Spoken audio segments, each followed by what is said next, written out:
You might think you volunteer, but I don't know if you do it like my next guest. I want to welcome Brooke Nixon to Good Morning Frederick. Hi, how are you? I'm good, thanks. Thanks for having me. All right. So we and was it Jada?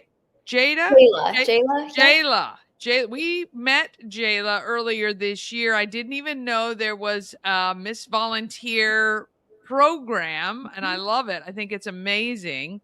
And you are local, Carroll County, Maryland, Frederick adjacent, we Yeah, call it. close enough, right? Yep, Carroll County born and raised, so love that area the Nice. same. And so tell me what your attraction to the Miss Volunteer program, how did you get started? Yeah, absolutely. So I had gotten involved in some similar organizations. Many people have heard of Distinguished Young Woman, Miss America. So, as I was starting out my college journey, I think something that many people can relate to is just how expensive higher education is. I got involved in these organizations because I was really drawn to the fact that they focus so much on not only pursuing educational goals and providing scholarship assistance for that, but also encouraging the participants to pursue service initiatives that they're passionate about, learn life skills like public speaking and how to network with others. So that kind of got me started about 6 years ago. Since I Okay. started, I got two bachelor's degrees, earned my master's. I now work for the federal government. I've been putting all that scholarship money to good use. So I'm certainly grateful for organizations like Miss Volunteer America for, yeah, just championing that for young women, and love that I get to represent Maryland now. Holy cow. Well done. Congratulations. So what are your degrees in? So I did my undergrad in computer information science and psychology, and then I got my master's in experimental psychology with a focus on human computer interaction. So I did my best to kind of keep the two throughout my study. Wow. Oh, I bet you're in the throes of everything right now, just where we are with technology and young people and all of that. So fat. Oh, I could talk to you for an hour about that. We're gonna have you back. But so your journey has been helped by these programs that you've participated in. That's amazing. No, absolutely. And, I think a lot of people sort of don't know what pageantry looks like. And they sort of, picture kind of the outdated, what you think of on TV and all the glitz and glam. And there's a fun kind of glam side to it. But really, there's a lot of work behind the scenes. It's a lot of discipline. Like I mentioned, huge emphasis on educational goals, service initiatives, networking with other women across the country. So, yeah, I think there's a lot more to it than people see, and it's certainly played a huge role in my life and kind of helping get me to where I am today.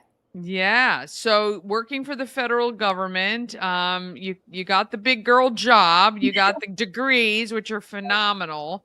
What do you hope to continue to do to impact not only your, Carroll County maybe, but even beyond that? Like, do you have more aspirations to have an impact? Yeah. So one thing that's really neat about this organization is that not only do we have a couple national partnerships we work with, one of them being the Salvation Army, which I know has a great presence throughout Maryland, but also each person who competes kind of has their own initiative that they work with throughout their year. So mine is called hashtag Techtelligence. I started it back in 2019. Very aptly goes along with not only what I studied and what I do for work now, but Techtelligence focuses on providing proactive foundational cyber skills for people of all walks of life. Like whether we like it or not, technology impacts our lives now, and it's only increasing in ways that it integrates with day to day life. So I work with all the way from 4 to 6 year olds. I wrote my own children's book, all the way up to school age children. I've gotten to partner with Carroll County Public School System, Girls on the Run, Girl Scouts of the USA.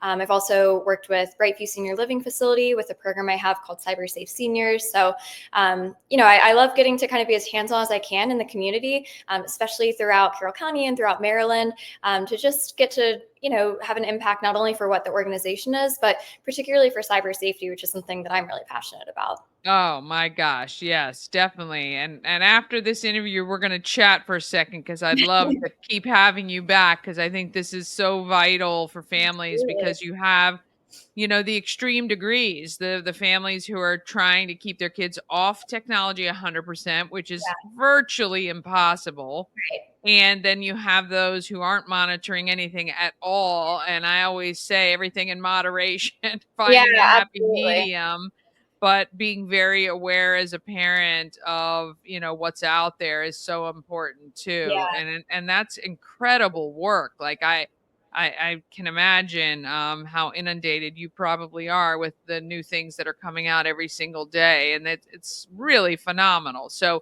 I have a couple of questions. Number one, for a young woman so you started this journey about how old were you?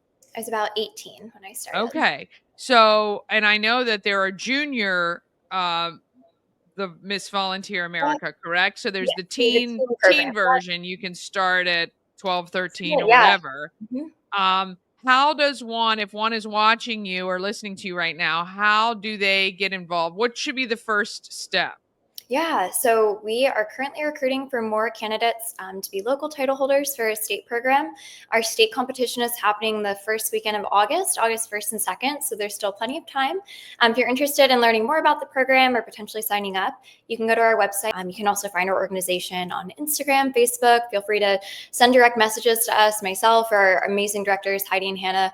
I would be happy to get back to you. And, I just really want to emphasize like this is a program for everyone. And like I said earlier, I think a lot of people sort of have these preconceived notions of, what pageants are. I don't think they belong, but I think everyone has something to gain from this program. And as you mentioned, we have a teen organization as well as the Miss. So anyone who's listening, don't be afraid to give it a shot. Reach out. We'd love to hear from you.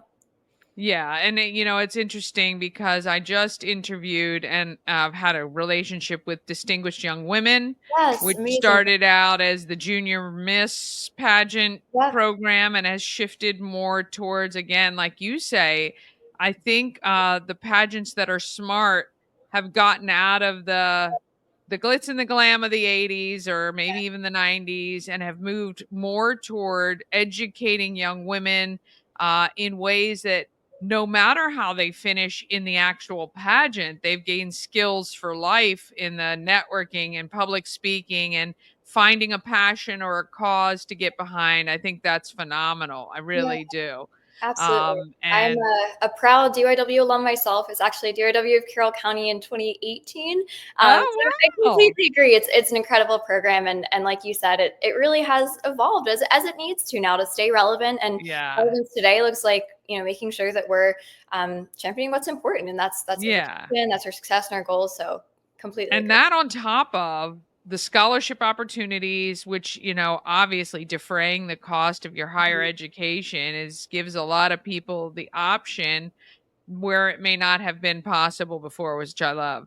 All Right. right. And now from your day job tips, what are the top, if you were to give advice to parents of, I'm going to say kids elementary aged and under, so fifth grade, maybe 11 and under, what would be your number one thing to tell a parent about their child with technology at that age? Yeah, it's certainly tough because as you said earlier, I think parents are either of the mindset of let's completely ignore it or let's completely inundate, and that middle ground is tough. But I think no matter where you fall on that spectrum, it's important to recognize that kids will have access to devices, whether or not you're overseeing it. Their friends' houses at school, these devices are present, and so I think it kind of falls on the parent to have that proactive relationship with their child. Just like you want to teach your kids from an early age, they can come to you if something happens, if they have concerns, if they have questions about anything. That should fall for technology as well.